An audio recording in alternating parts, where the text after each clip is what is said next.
All right, perfect. Yeah, the host access, you've given me a host access. That is wonderful. Thank you so much. That was a very good introduction. I have not received that thorough introduction before. So all of you, thank you so much. And Vivian, thank you for inviting me today. It's an amazing place. Seed City College has a great place in my heart. And I'm kind of sad that I couldn't do it in person, this one, but hey, we are in a different time, so we have to adapt as agility is part of it. So a little bit about me. I mean, you've heard the formal introduction. I'd like to give a little background story on that. I grew up in India. At the time of high school, graduating in India, I was thinking about for further studies abroad. And there's two places that I applied, which was City College San Francisco, as well as University of Sydney. So my goal was like either Australia or San Francisco.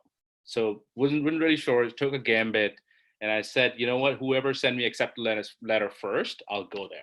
And literally, San Francisco one came in the day before. And if that would be the other chance, I would not be here. I'll be totally speaking totally different accent. So I'm glad that I'm here today. So thank you.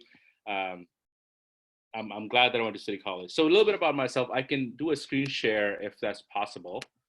Um, Perfect. Let me know. Please thumbs up if you can see my screen. Awesome. Presentation mode. A little bit about me as I started right after City College. I started my career in management consulting. Um, I got into management consulting really as well because, as you all know, student City College, like, we all work. Somehow people take part-time schooling and, so I was working at that time in restaurant industry, and that really caught my eye. And after graduating, I joined this firm a friend of mine started, where we were saving restaurants, really failing restaurants. We were turning them around. And this was not because they were not making money or not serving diners. It's because they were so highly mismanaged. A lot of that I've seen because working in the industry itself. Um, so our goal was, so he and I we would do a team, and he was seeing more of a service part of it, and I was seeing more of a analysis part. So I would do vendor management analysis.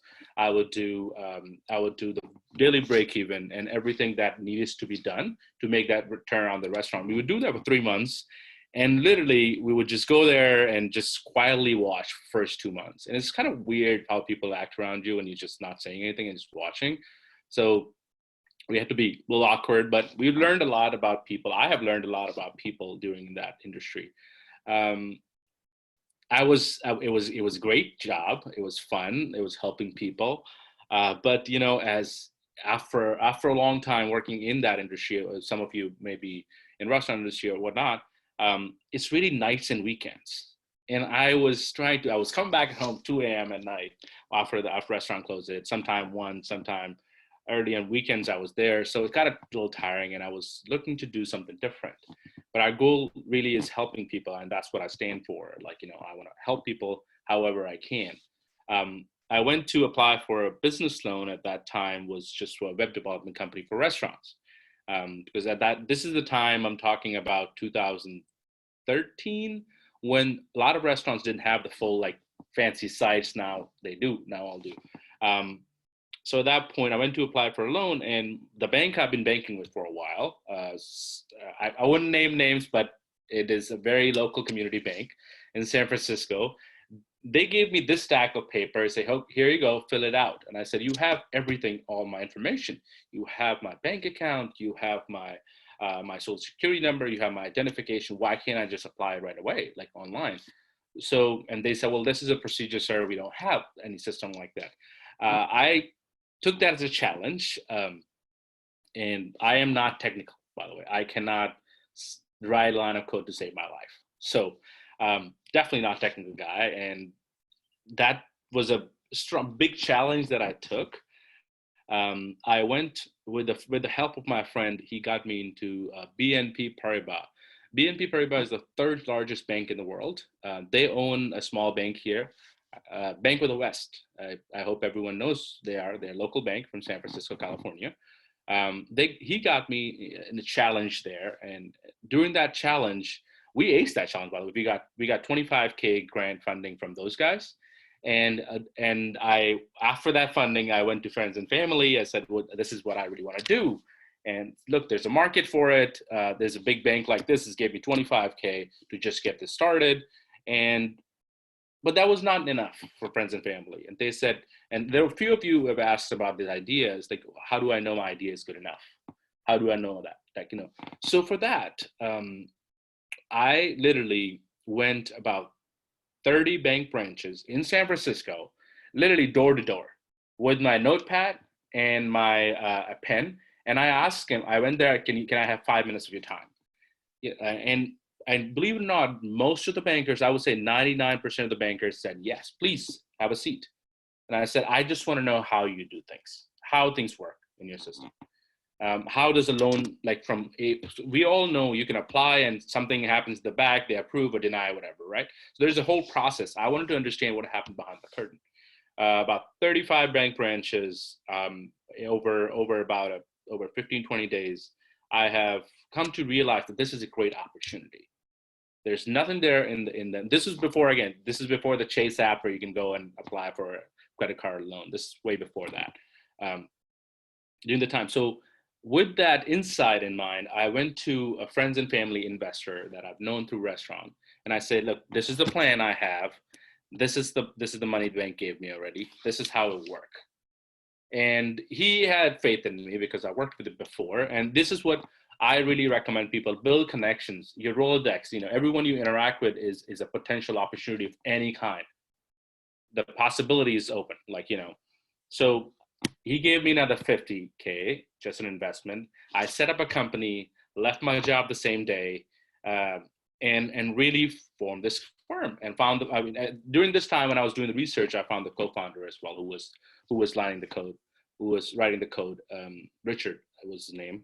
So we did well. We started out with 2 people, and we were working out in my closet in San Francisco. And peak time rent was super high. Now it's coming down, but 2013 we had a small closet, like 2 people can decently sit in it. So working out of there, we had our first office right after that in Next Space. Does anyone know what Next Space is? Raise hands. Next Space is a co-working, like a WeWork. We worked before WeWork. It was in 2nd and Mission. The building is still around. It is where not Tequila Mockingbird, I believe it's called Una Dos Tacos is there. So if anyone knows the downtown area that well, Una Dos Tacos right there. It was across the street. We deployed with a couple of banks. We made a very early niche version. I was reaching out to people and this is what very important in tech world, any world. When you are trying to break in an industry and you don't have full experience, like I was never a loan officer, so you always want to see the people, and that's what when the people and Vivian said that people around you is very important, right? Having the right people. What experience you lack, you want to make sure your team has it. So think about it as a full circle. If you are if your skill set and expertise is one piece of that pie, you need people who will fill that gap up. So either it could be your teammates in early stage that, you can't hire employees because you don't have any money. Either it could be your teammates or experienced individual in that industry. And in San Francisco, I found it's amazing where you can just reach out to someone on LinkedIn. Hey, I love what you've done in your industry. I would love 5 minutes of your time just to brainstorm. And people are awesome enough. People have given that time. We had a board of advisor who were like ex-CEOs of bank, and literally these people gave me their time, and we got them as an advisory board. So we built a strong team. We went to the first investor, who's now became a great friend of mine, and pitched him the idea. He loved it, and he gave us another large check. So we kept on building.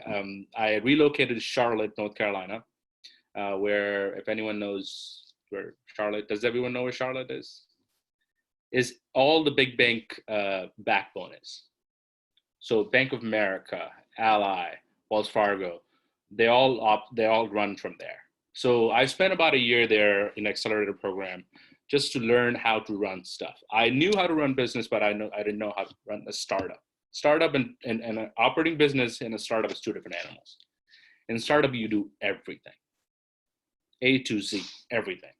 You are everything. And, especially your small team, as you hire people, you learn, but in starting out, you're marketing, you are business development, you are sales, you are investor outreach, you are program director, like everything. A to Z is what startup world is. So after an exit, we had at the top, we had about 35 banks, 45 private lenders running on it, and our MRR was about 750K. If anyone knows what MRR is monthly recurring revenue. So my co-founder had some visa issues, so he had to leave. We had an exit from a company called US Capital Global right there. It's a $2 billion asset under management local bank, so investment bank. And I served my time, as I call it. So after an exit, every entrepreneur, they call it golden handcuff or serving my time, which that means is you work under your second company as a VP or whatever you call it, to just make sure operation runs. It's the 18 months period. It's called golden handcuff. After a sale of a business, you can't just leave right away. You'll get paid 18 months after. After US Capital, it was amazing while working there. It's a great investment bank experience. My experience was great, but I was tired of doing the same thing over and over and over again. It's like funding these businesses. It was great, but I didn't feel like I was helping. I feel like I was on the other side. So there's a founder side and there's an investor side and investment banking side. I just didn't want to be on that side. I said, I'm a founder and I'm bootstrap kind of guy. So I went ahead and asked my friend who's a partner in Marl, said, hey, Prakash is his name. I said, Prakash, we want to do something to really help people. What can we do? I said, accelerator. Great. Let's figure out how to do it. So he has already done this before, accelerator before. So our goal really is currently in Marl is to help founders. We are the most founder-friendly accelerator in the world, and we are the first 5G use case accelerator in the world. So we created this awesome accelerator. I would love to walk you through in a minute how we do things and what we're looking for. I know some of you or most of you may not be inventing a 5G use case, but if you are doing something cool in your own industry, and if you think that you can ask me questions, I've been cross-industry, any question that you have, you feel free to reach out to me. Vivian has my email. Please, Vivian, if you can kindly share my email, please reach out to me. Any question you have, anything you're working on, I have most likely done this before, done that before. So reach out, any help. So next. So Marl, we focus on companies or founders, I would say at that point, working on software, hardware, anything in mobility, AR, VR, robotics, logistics, and 5G.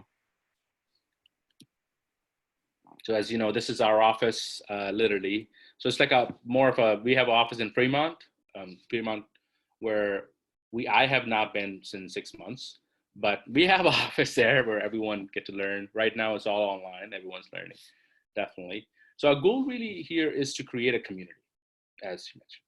Community of investors, founders, and corporate arms, or the corporations. So founders can succeed. And that's really the goal we are coming out with. Our focus, as you all know, early stage, the earlier, the better. So if a founder has an idea and he has something, a piece of hardware, a piece of software that it doesn't have to be fancy, it just needs to work. It could be a piece of code that works great. That's my LinkedIn. Thank you for sharing that. Please reach out. Please feel free to reach out. How we do it, we actually write 35K checks to the company, and we only fund 8 companies per cohorts and 2 cohorts per year. A cohort is a semester. Think of it as a semester, really. So it's a 3 months program. We work with them hands-on, these companies, and really our goal is to really take a piece of software, a piece of hardware, and two passionate people, a piece of software, hardware, and convert that into a company. And that's really cool. So anything from legal, from sales development, from fundraising, from product development. So we really help out with all 3, everything to them. Okay. So what startups used to meet it to be in our program? Solving pain point, be a technical founder, working prototype, 6 months to runway. What that means, are you committed to it or not? Commitment is very important. That's what we really look for. Founder passion, the pain point they're solving, and there's some sort of connection to the problem. It's extremely important for us. There's a question, so feel free to send questions, and I would love to. This is more of a conversational. So the question asks, what if their product is in software hub, but it has to do with the tech? Happy to, please send it over. We're happy to look at it. There's an application on our website. Go fill it out, and we review the application weekly basis. And if it's a good fit for us, it's great. Even though we only have 8 slots, we get great companies. This current cohort, we received about 250 applications. Our goal, even though if the company couldn't get in, and we still think we can help, we always have our doors open for them. If they have any questions, if they any help they need, our doors are open to them, nonetheless. All right. So this is what is very important to us, and this is the first questions you guys answered. This is kind of I'll give you a little bit of behind the scenes. What we look at, people. Exactly. That's exactly what we look at. We don't look at the market as much. We don't care about as much on the product is there or not. How good is the team, right? Are you guys capable? Are you capable? There's a commitment there. There's a passion there. That's exactly what we look for first. That's the number one decision maker, bigger decision maker we have. Number two is and that's everything else is a bonus point. So talk about if you have any working prototype, if you have any customer, have you talked to any customer, any potential customer, what they say, would they buy it, any feedback from them. So, sorry, one question to those. Oh, sorry, that's Vivian. Okay, go for it. Do you have any paid customer or free customer or someone is testing your product out? How big is the market? What is the growth potential here? Like how much of a market you can capture? And what is USP? Unique selling proposition is, it essentially means how different are you from current competitors out there? So these are the things we look at. Our cohort, as I said, April 1st is, this was actually this is cohort second is already ongoing currently. So these are the kind of weekly breakdown. We have orientation, we have e-journeys, which is like the journey of founders. And again, passion. The reason we look at the passion the most, because startup journey is extremely difficult. It is not meant for everybody. If you don't have passion, it is very unlikely you'll succeed. And passion towards a problem, and it can be just like, oh, there's a money-making opportunity here. It cannot be that. Because there's like, what if you see a better money-making opportunity 2 days later, you will leave your goals. It's all about passion. So fundraising, something that I personally, and this is nothing to do with the recent thing, I personally believe, and we really focus on teaching founders how much of diversity, inclusion is how important it is in a company. So that's something that we've been doing this for a while actually now. We believe every member of every country of every race has brilliant mind. Brilliant minds exist everywhere. So include those right minds in your team. So we focus on lean startup mode, branding, marketing, talk about product development, product market fit, what is a go-to-market strategy, business model, how is financial account, how are you handling all financial accounting, fundraising, term sheets. If you get a term sheet, how to negotiate that. So as I said, all in all, everything. That's what we at the end of the program, company leaves with the whole lot of knowledge that they come before, and that's just knowledge. And there's a money that we actually fund as well.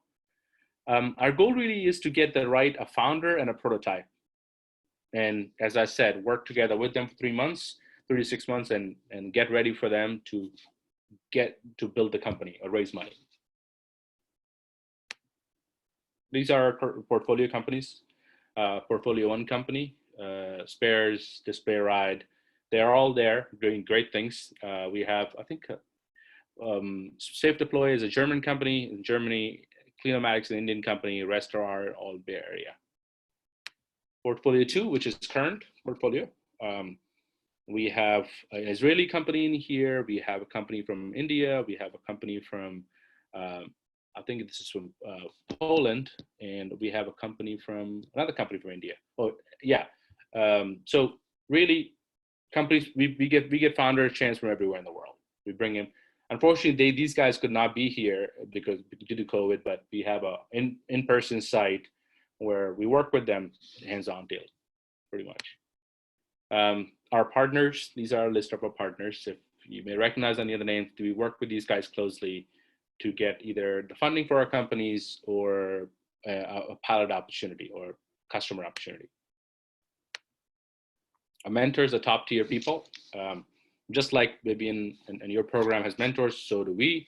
Our mentors are venture fund guys, gals, people who have achieved a lot in the industry and then could be a right fit for you. We happy to, and these guys or gals give them what, 1 hour a week to you and just talk to you, like help you navigate you through your industry. More think about as advisors. All right. So any questions so far? I know it's been a lot, and there's a small presentation I have which I like to do right after. This is what about Marl. Any questions so far?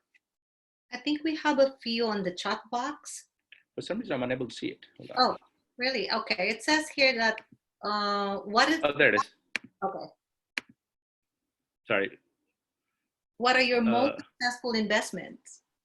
Currently, so our Marl fund, this is a second cohort. Generally, investments take about 3 to 5 years to fruitful to become, especially our investments are all B2B, business to business. So they're not like companies like Uber, which is like publicly known.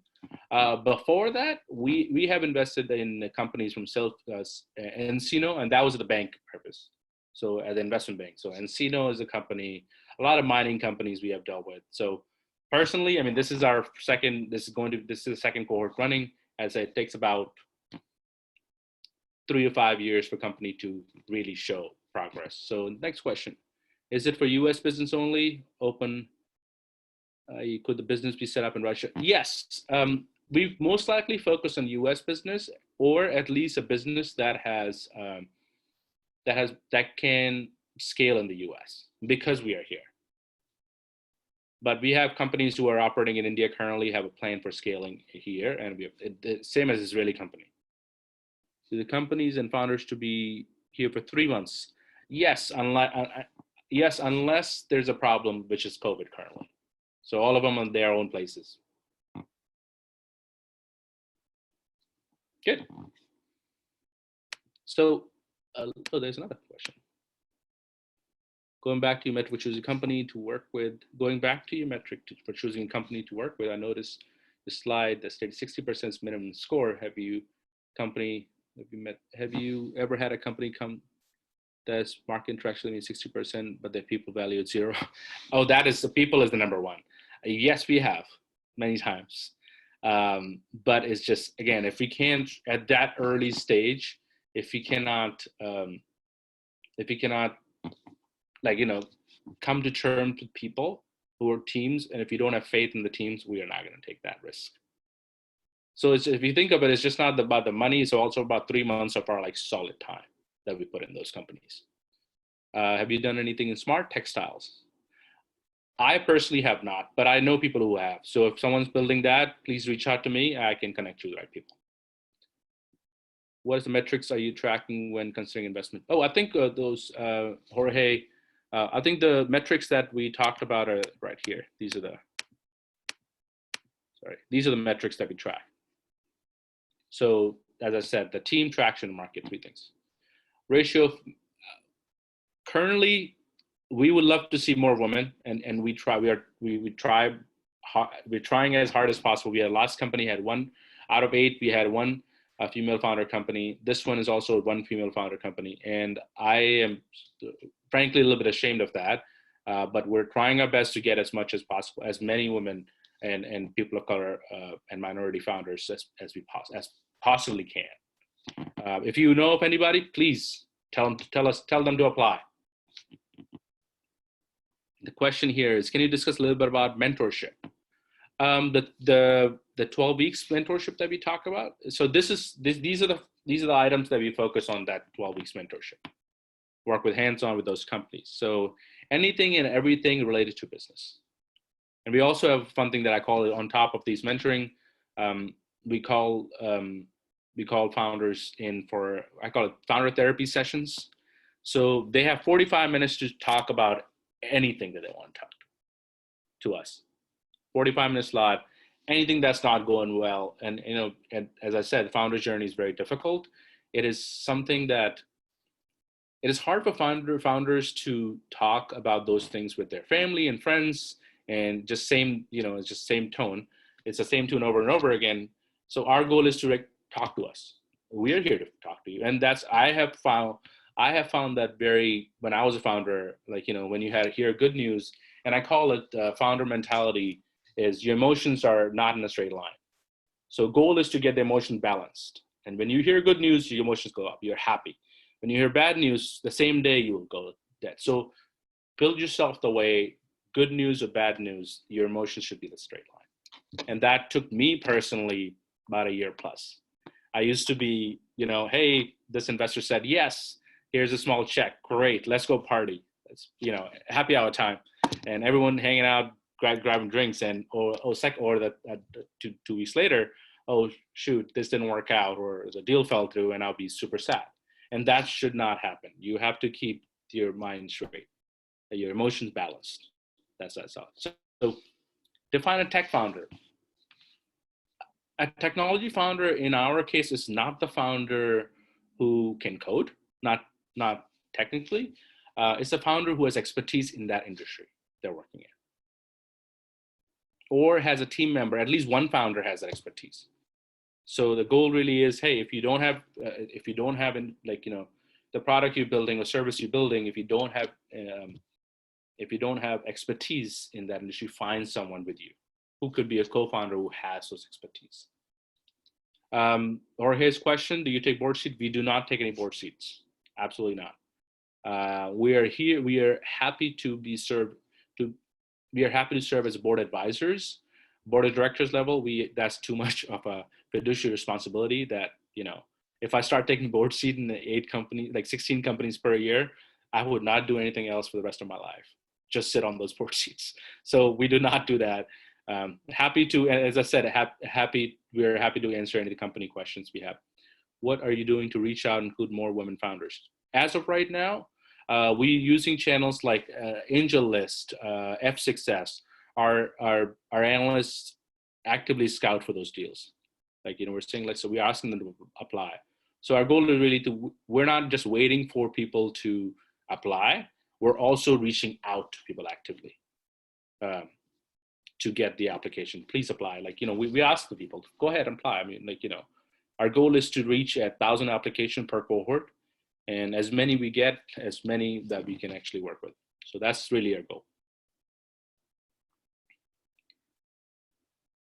Any advice for those who want to open a small business rather than start up a tech? Absolutely. Depends on the size of small business and type of small business. If you require funding, there's a QSB, which is it's a program where small business can raise funds like startup. So talk to me about that. Happy to tell you about that, where you can actually issue stock like a public company or a startup to their credit investors and raise money like that. So talk to me. So for a startup based in graphic design, would that follow the same timeline, or it would be mostly be a logo or poster design stuff? Diane, I do not understand this question very well. The same timeline as these 12 weeks timeline, everyone follows the same timeline. Nonprofit. This is a very good question. We are not a fit for nonprofit because we don't know anything about the charter filing, keeping all the compliance. This is not our sector. But there are accelerators out there. I'm happy if someone's working on nonprofit April, reach out to me. I can give you a couple names for those. Any advice for finding marketing agents to advertise a specific product? Absolutely. Depends on the product, depends on your budget. Some people do it DIY.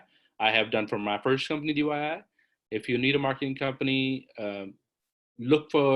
always ask them for a reference if they have done any similar product, or what is the metrics has been. So always, you have to always ask for that. Everyone in marketing agency will try to sell you, and that's great. That's their job, but you should do your full due diligence before signing up. I have made that mistake before, but again, as I've learned, as I said, everyone learns from their mistakes, and I have too. Do your due diligence. Make sure, ask them about the references. Do the references of those marketing agencies. Ask them for the current customers they have. Always ask 3 references. 1 bad one, 2 good ones. All right, so sorry. When you started and got funding, how did you allocate your financial obligation before your company started making money? Rent, utilities, paying a credit. There was stuff. So I was working at that point. So before I raised funding, and I think I quit my job when we raised a total of 150K. So until we raised, I was in the daytime, and that's management consulting job, like when restaurants open in the evening time, right? So I would go there about 3 o'clock. So from 6 a.m. to 3 o'clock, I would be outreach for Len Tech, doing all that. And then after that, bread on the table kind of situation, So definitely did both. What if your idea is to create one solution to streamline women plus people of color in tech industry? Would that be a viable idea with something like this? Would love to hear it. Yes, please tell us. Email, you have my email, reach out to me. Definitely love to talk about it. I also have a very good friend who exactly focuses on that. Look her up. It's called #HowSheWorks. That's the company name. It's a great group. They're a partner of ours. How She Works is a San Francisco-based organization. It's a nonprofit, and they're really helping groups like us and venture funds to really focus on or try to get women in the tech, people of color and gender. There are different people of color, gender in the tech industry. So #HowSheWorks. It's a protein bar company. This is from Sterling. Oh, then you want to talk to, if it's a protein bar company, I mean, isn't it more fun to go to people, get the feedback from the people? Like when Kind was starting out, I think this is years ago, they were giving out the free Kind bars on Montgomery Station. And I know they probably had the big budget at that point, but talk to people. I think for a protein bar company, if you're marketing, it's a B2C business. So you can hire any PR firm, and the product has to be just good.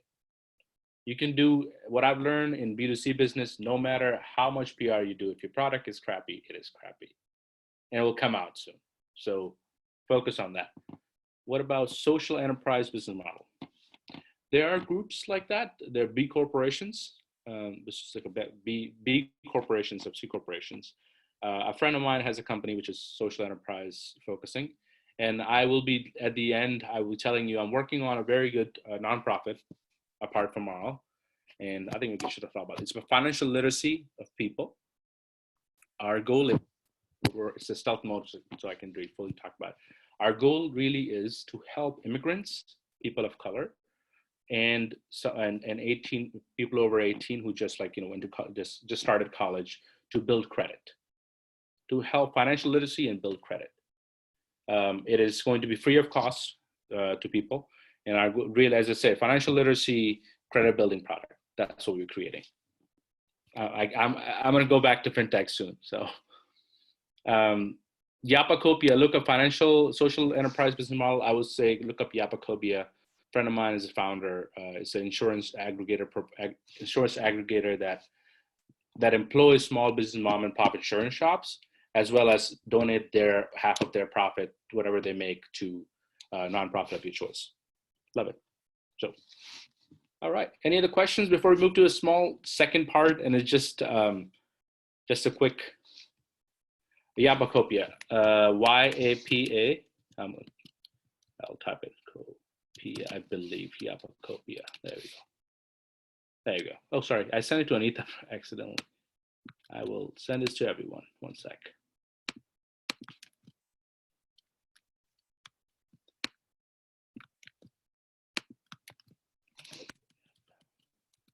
And then I guess because while you're typing something there, Amir, they were talking about social enterprise. And since we're talking about the space of finance, a very good example is Muhammad Yunus, of Grameen Bank.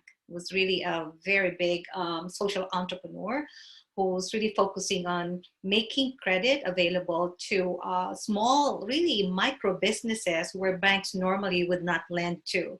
So that's a very good case. And other than that, there's a lot more that are being offered by other agencies who would like to support programs that would address the needs or fill the gaps of those borrowers that are not being addressed by major banks. Absolutely. Yeah, definitely. Would someone ask the question again, the startup versus social venture? Startup goal is to make money. Social venture is making money while doing something good. That's really the focus, really. So from Kari, the question is, when needing to get funding to start any kind of business, how do you know how much you really need to get started? Awesome. This is one of the best questions. Thank you for asking, Kari. 18 months of runway. That means you're able to operate your business for 18 months before if you have to see any profit. So that's or any revenue. You have to make sure you have enough runway for 18 months. That's the question. That's really the essential answer is. Anita, my invention idea involves robotics electronics. How can I find someone to help me build a prototype pro bono? There are depends on what, if it's a for-profit product, it'll be tough to do pro bono, but you can find co-founders who have the robotics experience. So I would go to the website called co-founder, FONDER lab.com. So I will go there and make an account. Sorry, I keep sending this. Co-founderlab.com. I'm gonna share that with everybody here. If you are a founder and you don't have a certain skill set, you're looking for someone who has a skill set, you can find them here. Co-founderlab.com. Say if I want to start a clothing brand company, what can I do to make it successful? Well, essential answer is people buy it. I mean, that's the essential answer, but you'll have to do a lot more research. It's a design good enough, right? It's a B2C company.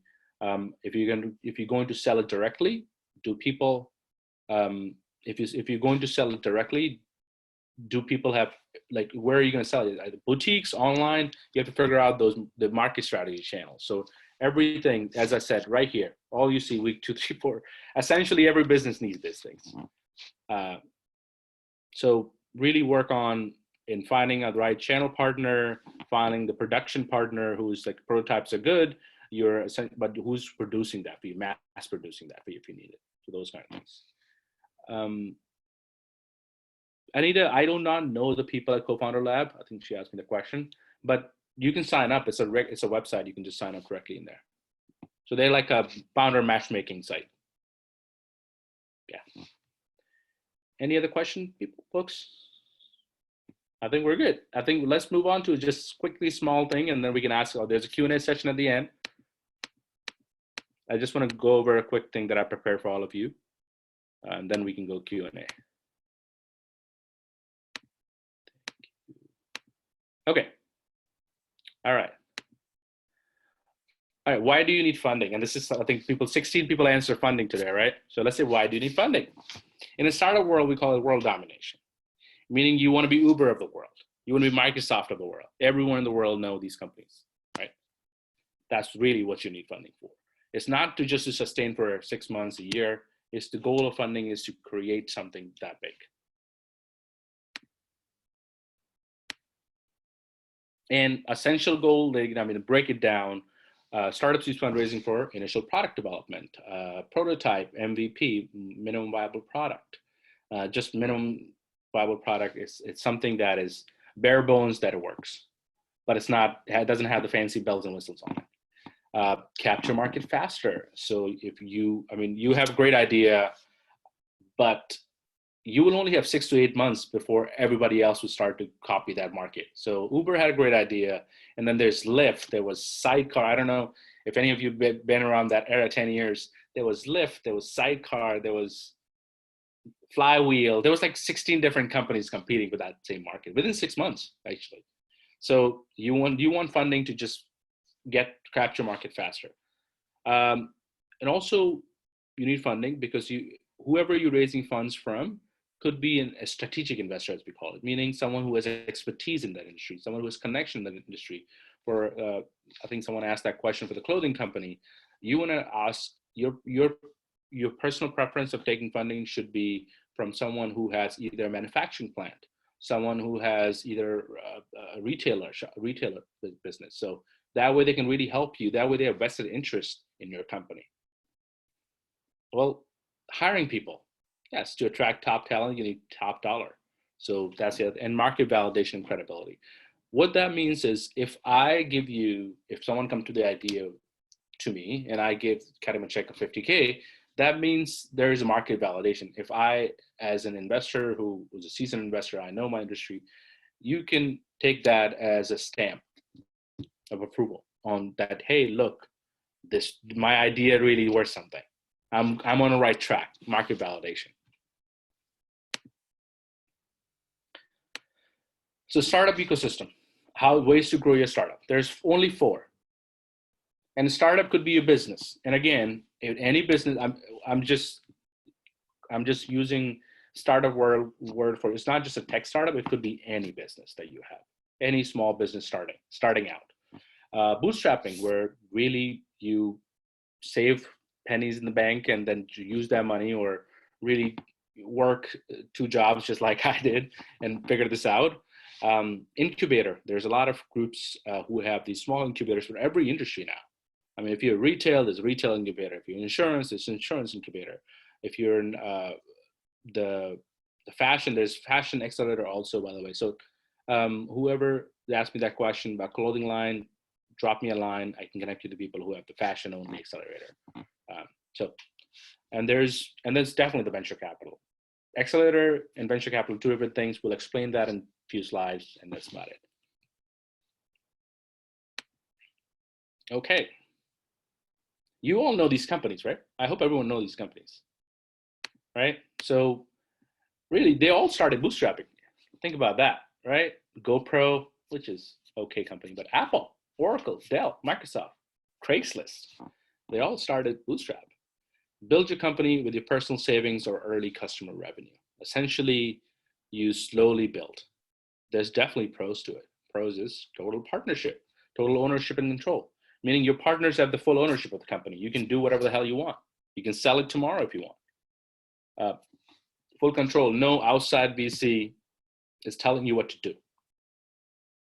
You can experiment with no pressure that we have to get the product out or we have to meet this deadline for this certain investment. There is no pressure. You can run your business the way you want it on your own time.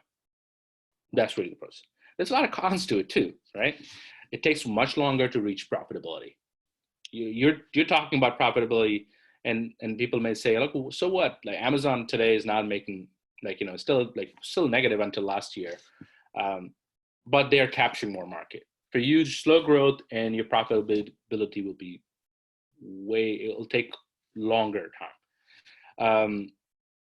The product quality is not there, right? Well, if you had 6 engineers or 6 engineers working on a product instead of 1 engineer yourself coding at night, you will see the difference in a product in no time. Growth is limited. Yes, true. You can't expand nationwide. It will take you decades to do that. And founder pressure, your family money, the money you borrowed from your grandma is all on the line. If you lose it, there's a lot more pressure. You won't be able to see your grandma on the Christmas dinners, or at least see, but she'll be giving you a very hard time on that one. So, and definitely the last one is a credibility, right? If you're putting your own money, if someone said, I put in $1 million of my money in this company, and I would say, okay, well, that doesn't mean it's credible. Like, that's your money, it's your own decision. There's no outside money that someone gave you to build this credibility of the market. That's your bootstrapping. Incubator. Incubator really is it's an incubation period. So that means if you're working two jobs, if you're working on an idea that you don't know if it's going to work, but you need some space, you need some mentoring to work with, these are the incubators that provide that. Very as an inspiring environment, like, very focused. I think that I would call the entrepreneurship program is an incubator, right? That's Yes. amazing. That's exactly what you guys do. Mm-hmm. Free resources. I'm not sure if there's a free space you guys provide, which I'm not sure. There's affiliate credits, support structure, quality advice, and credibility. If a CCSF sign, if you get you in that program, that means you have credibility now, like, a little bit of credibility. Cons, they're program driven. There's sessions. Sorry, Vivian. Sessions and no capital investment. Other than that, incubators are best if you're just tinkering up the idea. And I said, do not come to an accelerator if you're tinkering with the idea. Go to incubator, work with them. They have extremely awesome staffs, people who are mentors who help you fine tune the idea, essentially. And then you go to accelerators. Accelerators. There we go. Hey, we're here. It's really when you find that idea and you just want to accelerate it faster, growth, right? You have an idea, it works, great. There's a potential customer that could be buying it, but you need some cash, 25 to 100K, to really get that customer, get it going.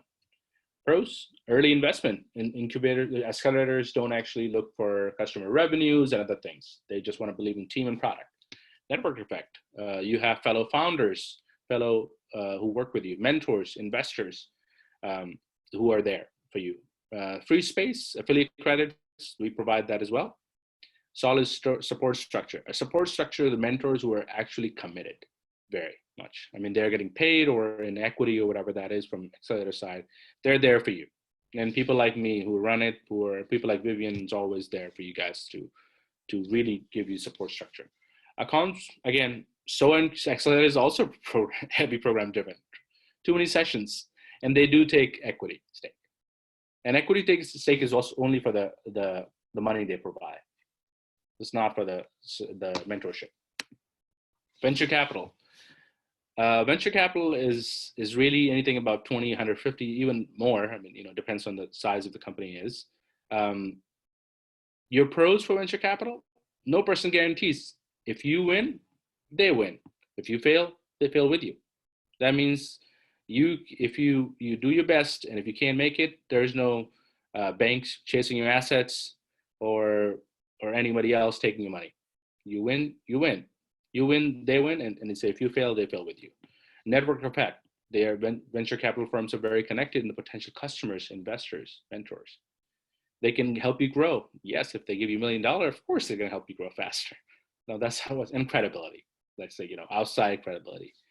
Cons, giving up equity stake, gas it or pack it attitude. And that's something a lot of VC funds do, bigger ones. They'll give you, here's $3 million. You have to spend in 18 months. If you don't do it, we'll liquidate the company. There's always a clause in there saying the liquidation preference, 18 months or liquidate. So it's a tremendous amount of pressure to just gas it. VC fundraising is a long process. It's not really, it's not Silicon Valley movie or these movies or there was a show called Silicon Valley, which is very cheesy version of the real industry. It's not like that. Nothing. It takes literally on grinding your desk for about 3 months to 6 months to get any fund. It's a long process. So I would like to, it's like, think about it as a poll now. Can we do a poll, please? Vivian, my apologies. I think I forgot to do that, but we can take a minute. My goal really, for any of you guys here, which one do you think is the best answer here? For all the pros and cons you've seen.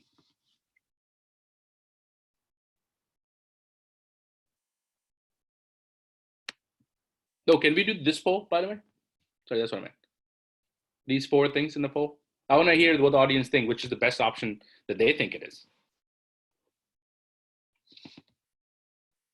While Vivian firing that up, I can show you guys what I meant. So venture capital, right? Pros and cons, accelerator right here. Cons. Incubator, and bootstrapping.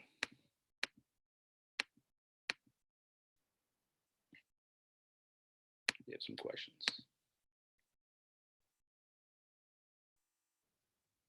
You can take there's a couple questions, or a couple comments actually while Vivian is doing the poll. From Chris, yeah, I feel with some of these startups, nonprofits, they need cash to help them grow. Yes, absolutely. How do you go about funding donations and sponsorships? I will be butchering your name, and I super apologize for that ahead of time. Rakia, please, I'm sorry, I'm butchering your name. If you can speak, you can tell me how do you pronounce your name, but you'd really, how do you go about it is funding donations. It's really what your end goal is here, right? I mean, you need funding. If it's a for-profit company, it's funding. No one's going to give you donations on that. You can't take donations. There are grants available from government, but you need tied up with, any government money you take, you're tied up to their desk. I mean, you have accountability that you have to give it to them.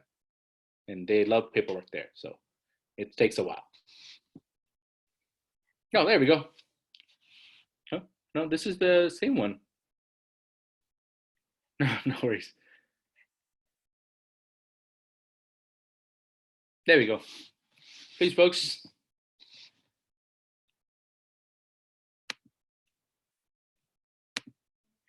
Yeah.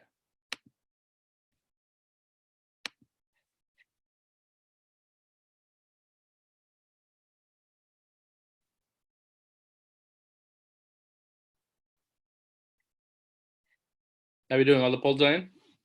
Yep. So we have 18. Okay. All right. Has everyone answered already? Because I'm going to end it now so we can see the results. All right. For those who have not, please. 2, 1, 0. Okay. There you go. And share results. Incubator. Well, you guys don't want to give you up the equity, huh? Good answer. That is actually the best option. Gives you a lot of time to trick around. Everything else, pressure. Incubator is the least pressure place where you play around with the idea, play around with the product. You have no fire on your ass on this one. So take your time. I love that. Thank you for sharing this. Great. And thank you, Rukaya. I pronounced it right this time. I need a gas. Oh, I think that's a private question. I'll tell you about the Gasalusa later.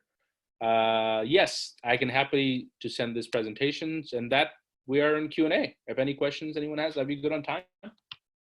Oh, we're good on time. Yeah, we're good. Perfect timing. So we still have plenty of time. Fire away if anyone. Questions. Yeah, please. I don't want to bore you guys with everything. I think today was a good session. Like, you would keep it sweet, short and sweet. Yeah. Mm-hmm. And if you want to speak up, you can also unmute yourself. What has been your favorite investment in the companies I've made? Really, Sensagrass is the company that is really helping farmers, and this is a little bit personal to me, Rukaya. It's because my grandparents, my mother's side of grandparents are farmers in India. So, and farmers in India have been struggling for the last decade due to seed problems and soil degradation and other things. So this company, Sensagrass is the company, they invented this awesome tool, which is like sensor in a way that you put it on your land, and it takes satellite data. It takes the soil sense. It tells you exactly what your soil need. Like that has been so far the best. So, and then we have, what would be from Angelica, what would be the best advice if you want to make an app pertaining to real estate? However, I do not have experience with building an app. Get a co-founder. If you can afford it, you can hire people, Angelica. But if you're bootstrapping it as like, those things, you want to get a co-founder. That person can build the app. So go on cofounderlab.com or any other website where founder matching sites where you can find someone who's equally interested in real estate, can work with you together, take that idea to an app. All right, Saba, what if you have multiple ideas for your potential business and you don't know which one is going to be the best to pursue?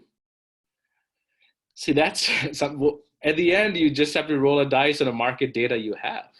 You do the market research on every single one of them, and you be in incubator stage, and you figure out what's the right idea to pursue. And I mean, at the end of the day, the right idea is you're passionate about that idea, particular idea, and it's money making, right? Like generate revenue. If someone wants to be willing to pay for it. From Liam, have you worked with educational software product team? Educational software product and teams.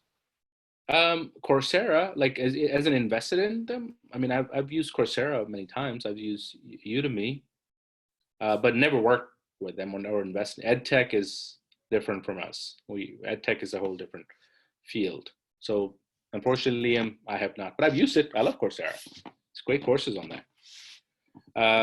From Marl Jean, what are those co-founder finding website? Cofounderlab.com. I'll type it again.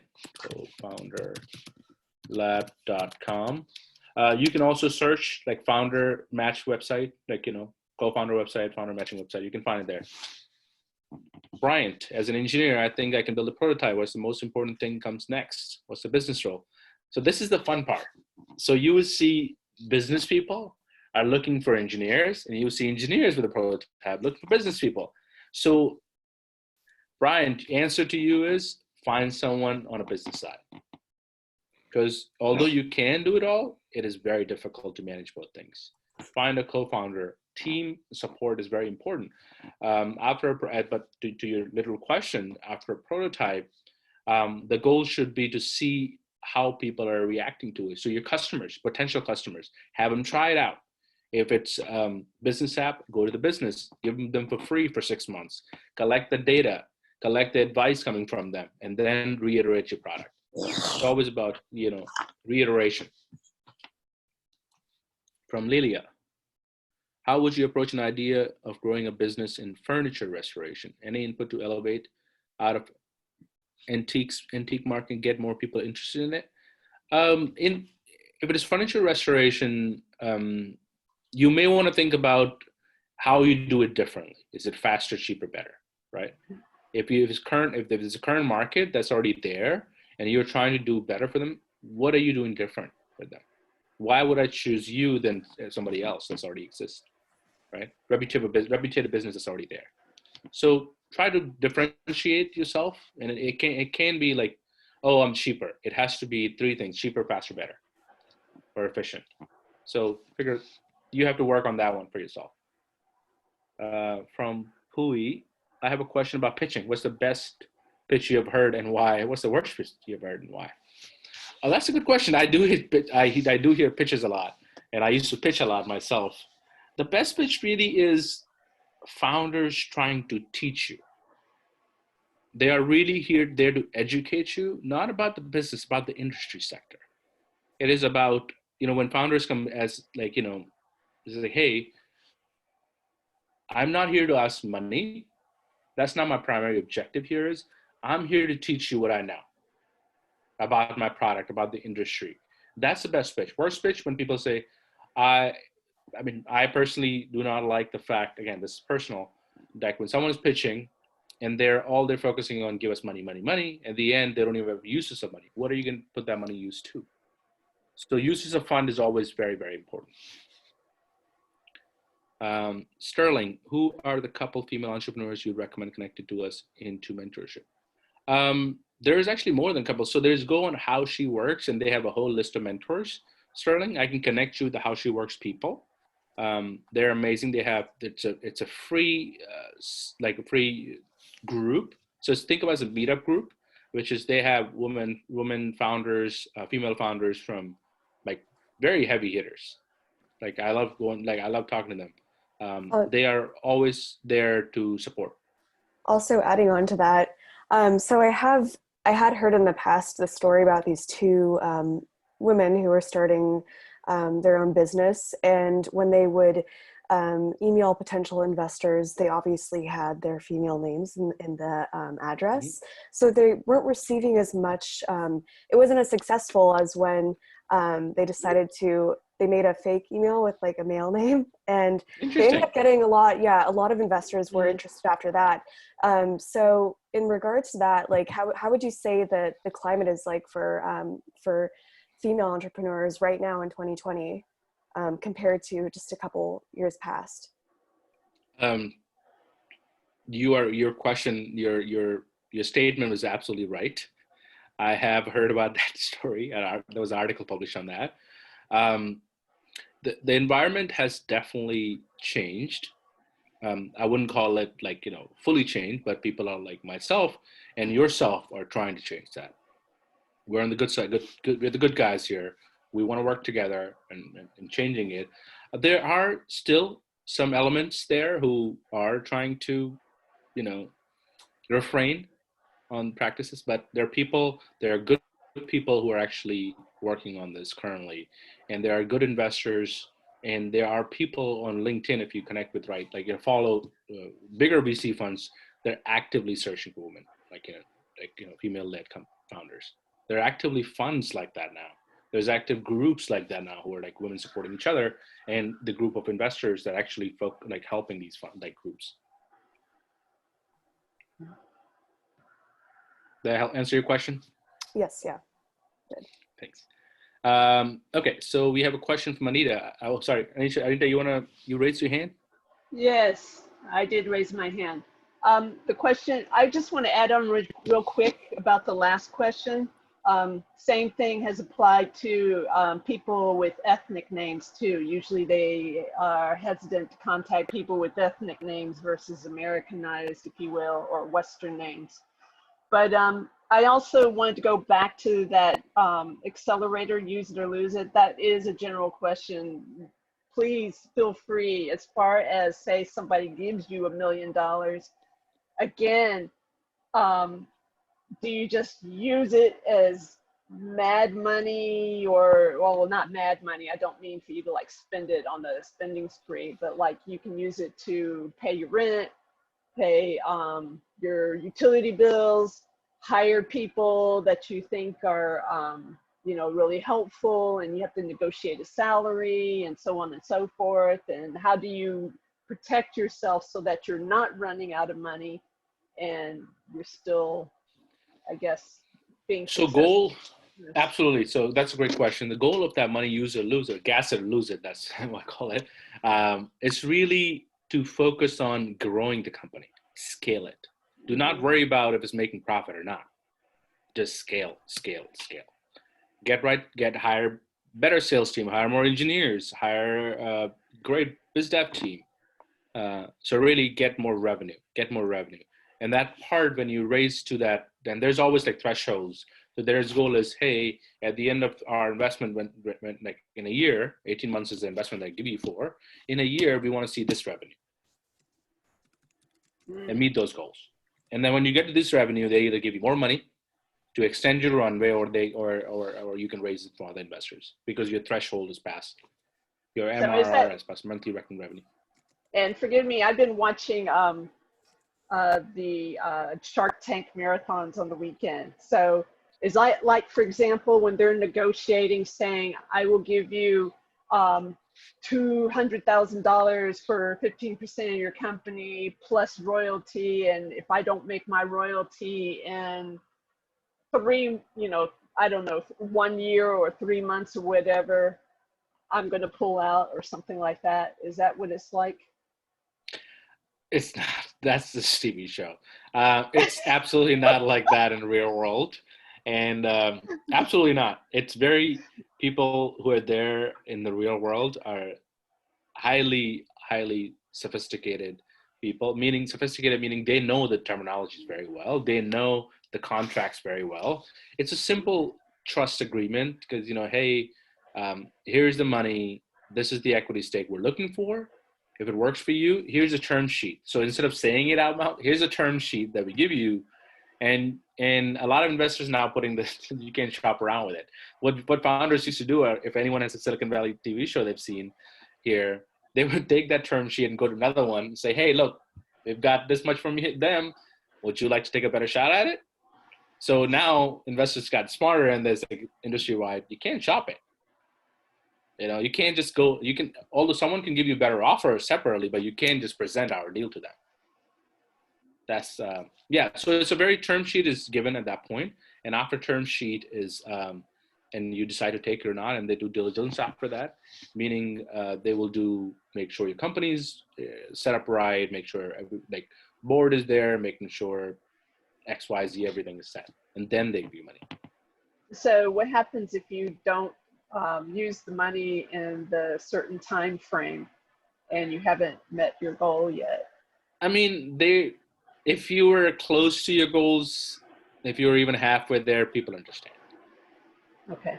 Right. It's not like there's a gun to your head, right? So no, meet it or leave it. No, it's not.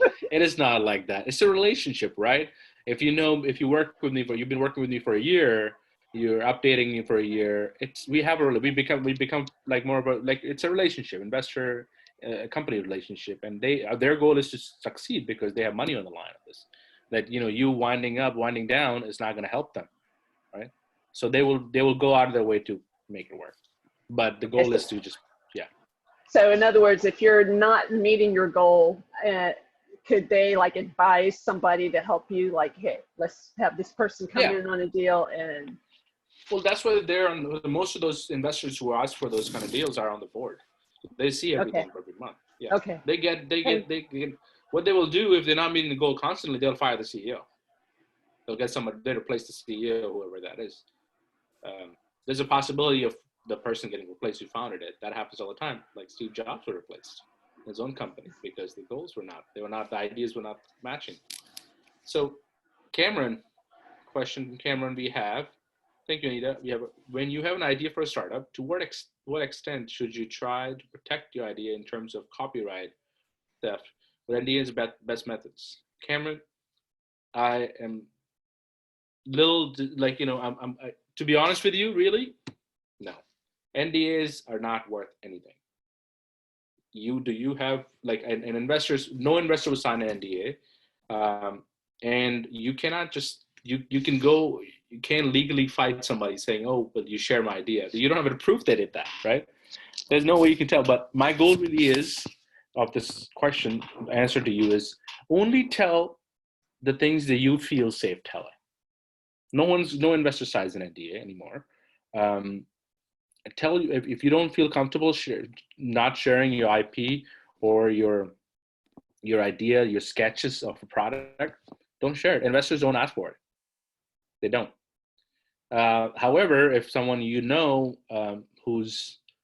who could be stealing your idea as a co-founder or something, so between co-founder there's NDA you can sign, but investors would not sign an NDA because, like, it's just legally binding for a lot of reasons, a lot of paperwork. Question from Liam. In terms of social ventures, what business strategy or organization have you noticed typically thrives? I understand you do not work in nonprofits, but any tips and resources of social strategies? Liam, I honestly, I think I have people who can answer this question better. I'm just not fit for it.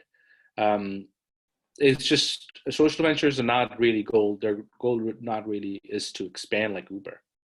Right. The goal is to just, serve their own community or the customers or people or clients that they're working for, and the goal that they have in mind, like the purpose they set up that entity for. So as I said, I have happy to connect you with someone who can better answer this question of yours. I'm not just the person for it. Sounds good.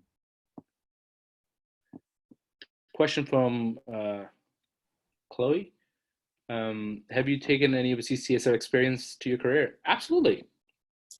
All the managerial accounting classes I've taken, all the accounting 101 classes I've taken, yes, they are helping me to this day. I do have to polish up them. It's been a while, but they're absolutely to this day. Happy to.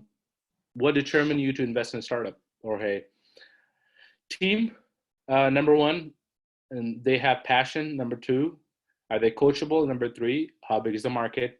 It has to be at least $1 billion market worldwide. Anita, for question, also for people who I think you brought that up already, so we're square. Rukaya question again. We have certain people don't grow up knowing about accelerators, VC funds? Have you done anything to help the people? That's a great question, Okoye. Yes, we have a founder webinar series. So we host this founder webinar series, which is on pause currently because Accelerator is going, where we really open like the presentation I've done today, something like that, an hour presentation on different topics, how to raise money. It's an awareness for everybody that we do once every 3 weeks on our Eventbrite. So feel free to sign up for it on our YouTube channel. So we definitely go out of our way about telling people about the opportunities that exist. From Moat, we have you were talking about a contingency plan. Moat, I'm very sorry, but what's the context you're talking about here? So can you please type over the context and we'll come back to that. And you can also unmute yourself, Moth. Yeah, you feel free to unmute if you want to ask me the question now.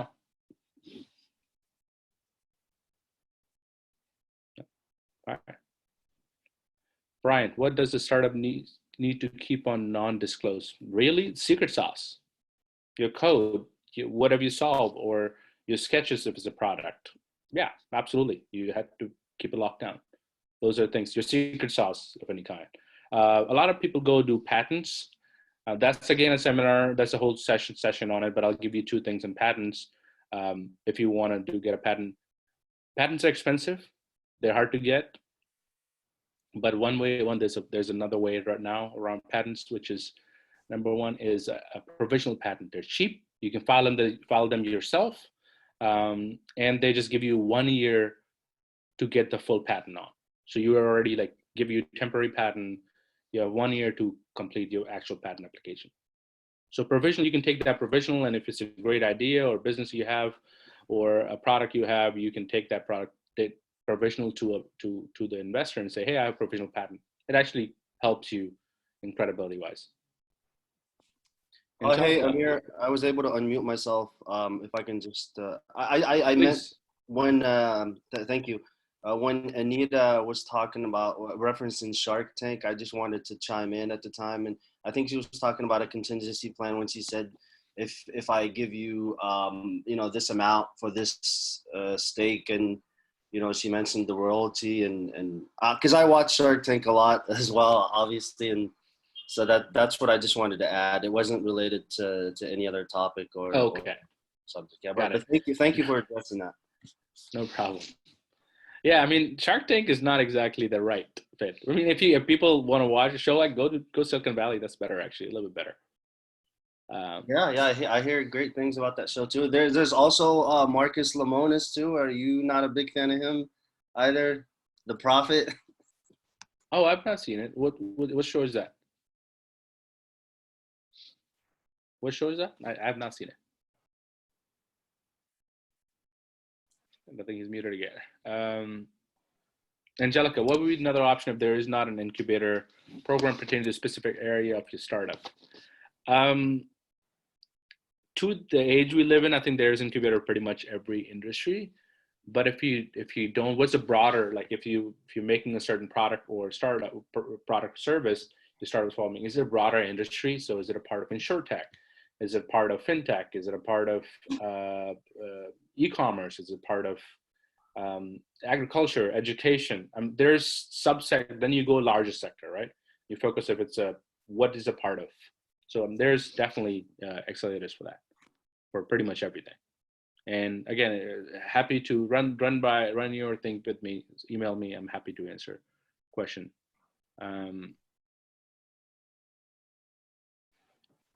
We have Diane question. So I'm a graphic designer with an interest in print design. I would like to create a business for Latinx graphic designer. As a Latinx, I was always told there's nothing in arts, and I want to help others realize this dream. What would be the best thing I could do next? Would this be an idea someone would invest in? Who would I be able to get this out there? Interesting practice. You can actually create a community. So I mean, it's a community matters, right? So your goal should be start with a meetup group and get the people involved in Latinx community, and you can start building on that. When the community is there, you can build from meetup community. If you grow members, you could be able to do some sort of nonprofit where it's like really helping people with print and design. You can create that. As per the investing wise, there's a lot of grant for that kind of stuff. So I would go on, like, if you go for the nonprofit, there's ample amount of grant for cultural education. There's definitely on arts and crafts. There's a lot of grants on there. So Diane, as far as investing goes, the VC would be, or accelerator would not be a right fit for you. I think you want to go grant money. There's a lot of grant money in San Francisco Bay Area. Private family foundations. Question from Pui. Has COVID changed how investors make deal? How? People are restricted to, yeah, absolutely. I have not seen a single person that I work with in about 6 months. So all the deals are done through, VCs have changed. People are taking, video meetings and making decisions on that. It's slowed down. The amount of deals people are making were slowed down, definitely, but it hasn't really stopped. It's still working currently.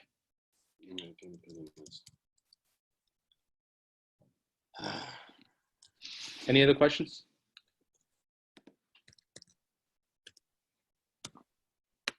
Sorry, can I ask a follow-up question to that?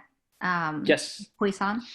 So when you say, so it's changed, so there's more video calls, does this mean that, do you think that there will be a change in investing in companies that are not based in the US? Like, for example, one of the biggest reasons, obviously, aside from, if they're not based here, then the investor is not familiar with the structure there, but it's so much more global now, right? So a lot of the companies, they try to, change and more be, to the model that they use in the US, and to also to be more, accommodate like what investors will be looking for, right? But another reason, like now you're saying everything is online, and they're more willing to make these investments and meetings online. So it's also easier to have online meetings with companies that are abroad.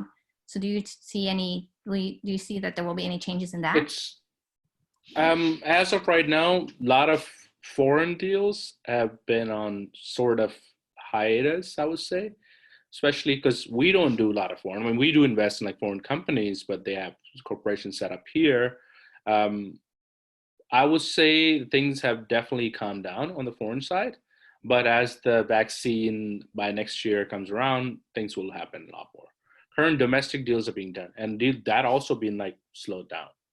It is about uncertainty in people regarding what's going to happen, as current circumstances we are in. People have money. There's a ton of money on sidelines.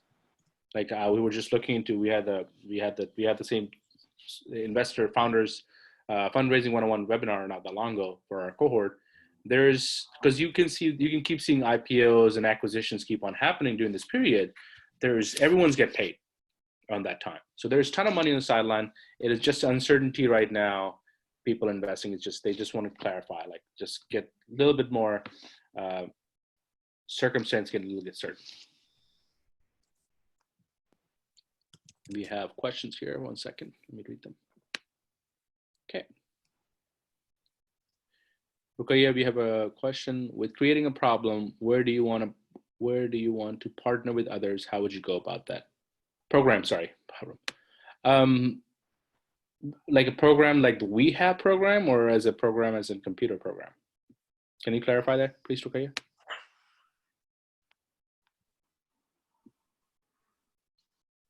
Hello? Oh, I didn't even know I couldn't. Okay. When I say program, I mean like person program, not computer.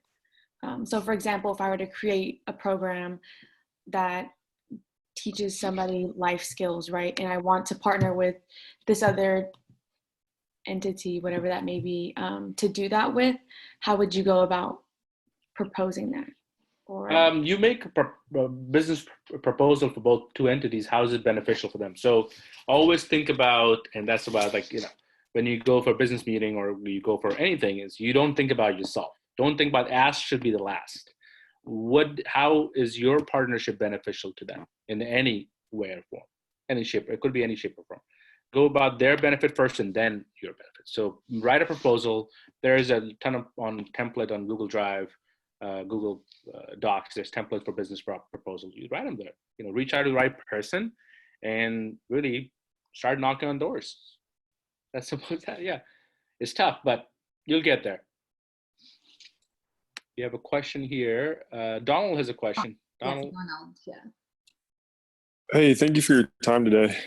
I was curious to know. From the companies that you've seen be successful, is there a commonality that the team of founders all have?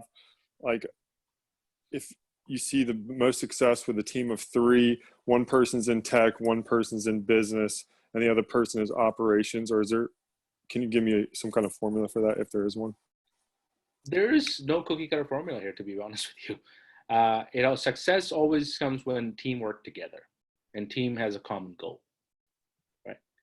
All 3, it could be like, I've seen companies started by single founders. I've seen company success. I've seen company founded by 4 founders. I've seen companies founded by 2 founders. So at the end of the day, the success is like common goal.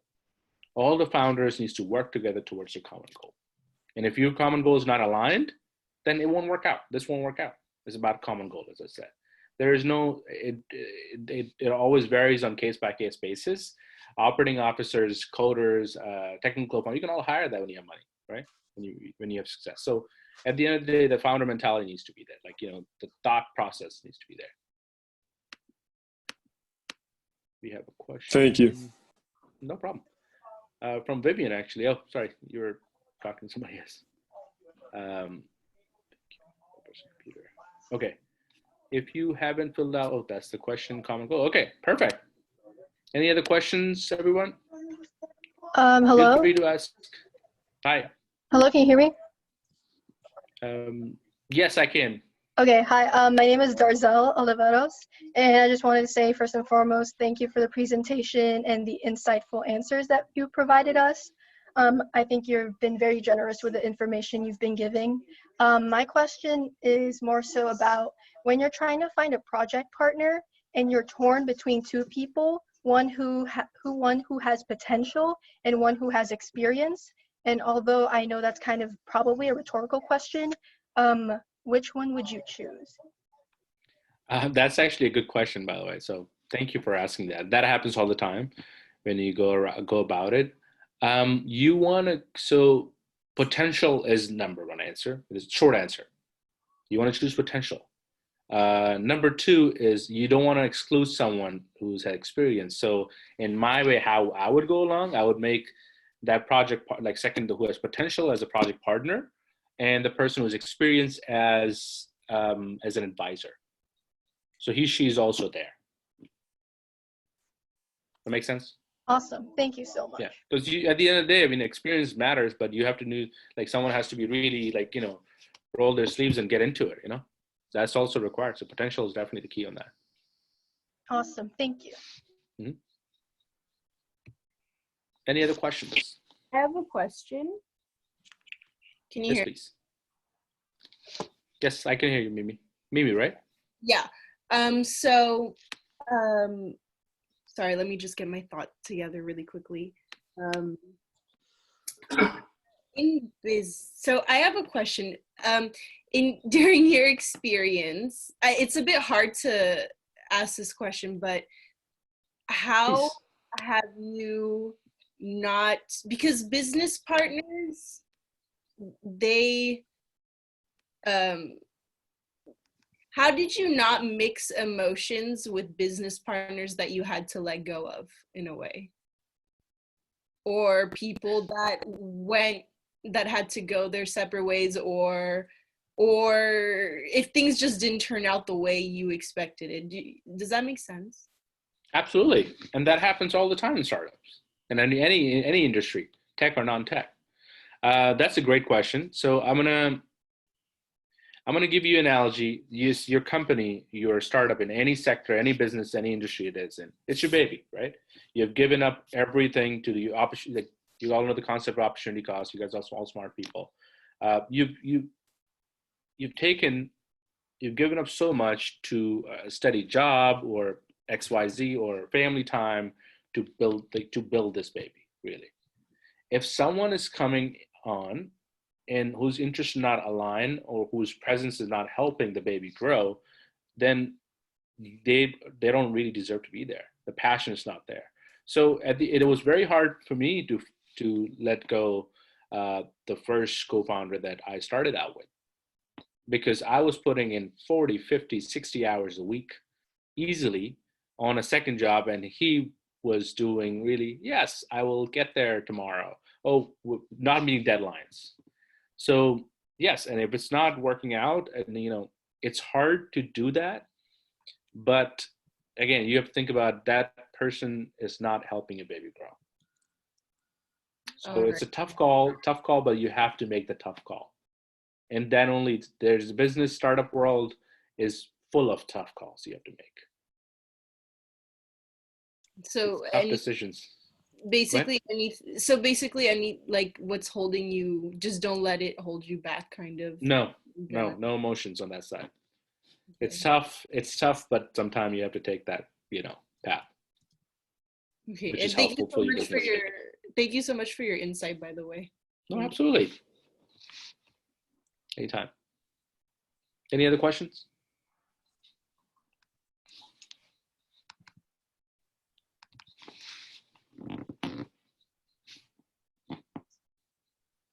Any other question? I have a last question.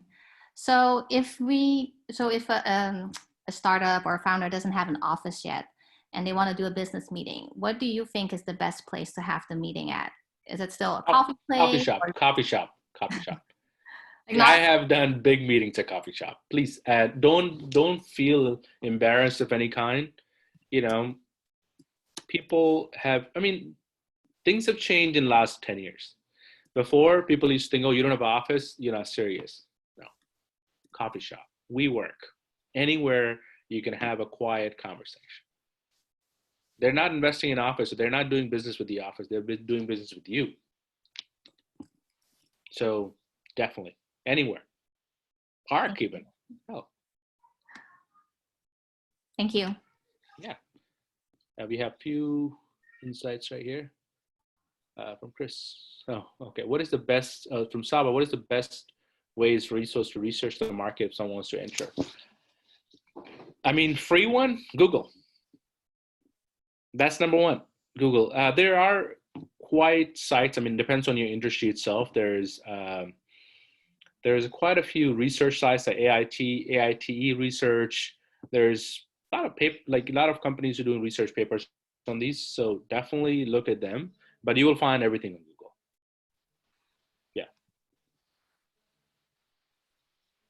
And do your research. You have to do your research, because if you go into the customer, forget the investor. If you're not raising money, that's okay too. But if you're going to the customer and they call out another company that's competing with you and you don't know that, it doesn't look good on you. Okay, I have a question. When you're building up a team, I don't want to make it feel corporate. And so as far as what's the best way to structure it?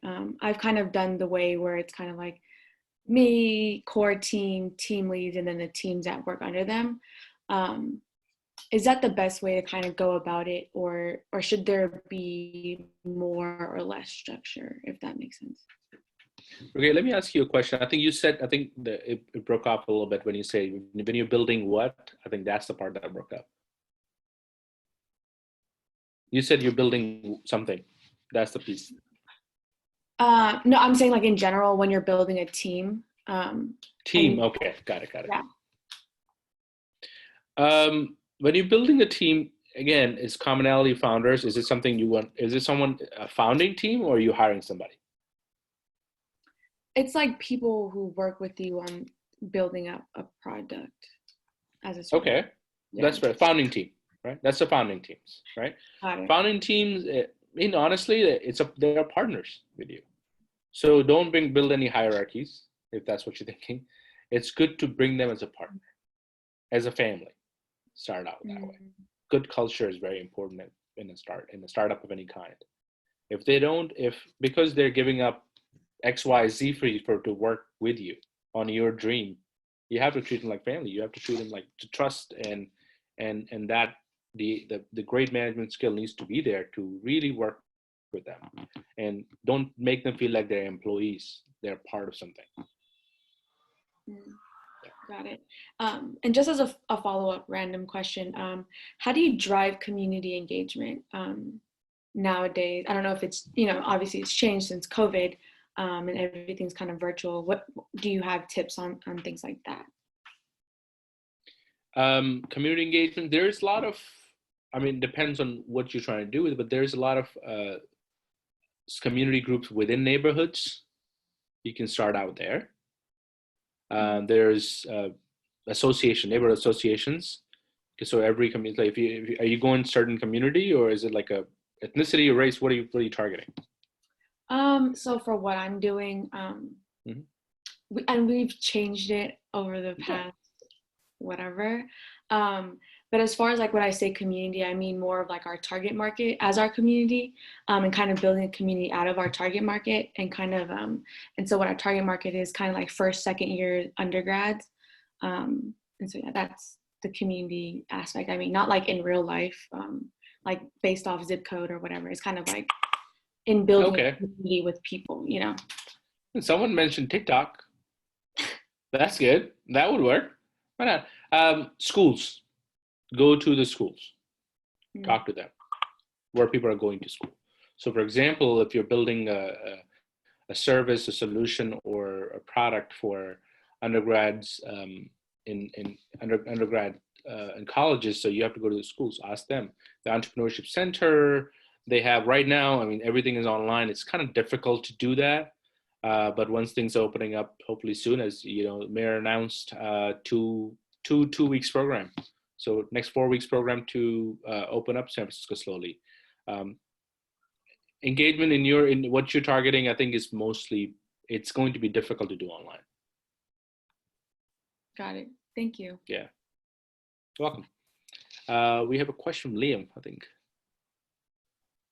Liam, so I understand social ventures are typically within small community, but I'd like to be part of most community across states. So social Uber could reference to your answer before regarding scalability. Yeah, sorry, I was just referencing because I sent that private. I wasn't sure if it was just referencing. Oh, sorry.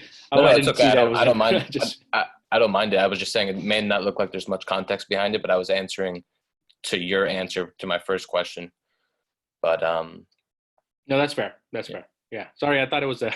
Well, I didn't see the privately part. Yeah, no worries. But, okay, cool.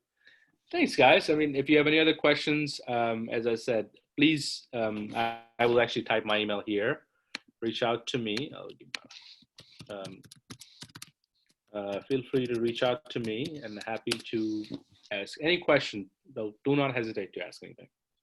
So my email is right there. Feel free to reach out. Happy to help. If you want to do, and I would encourage you to attend our founder webinar series. We'll be restarting them soon, possibly next month, that we discuss different topics, really different topics. It's really our accelerator program. The 1 day session is concise into like 1 hour session. So we touch that legal aspect. So we have the great speakers, law firm partners, accounting partners. They all come in and give their presentations and talk about how they have done it, what's the best practice for you to do it. So good speakers come in on there. So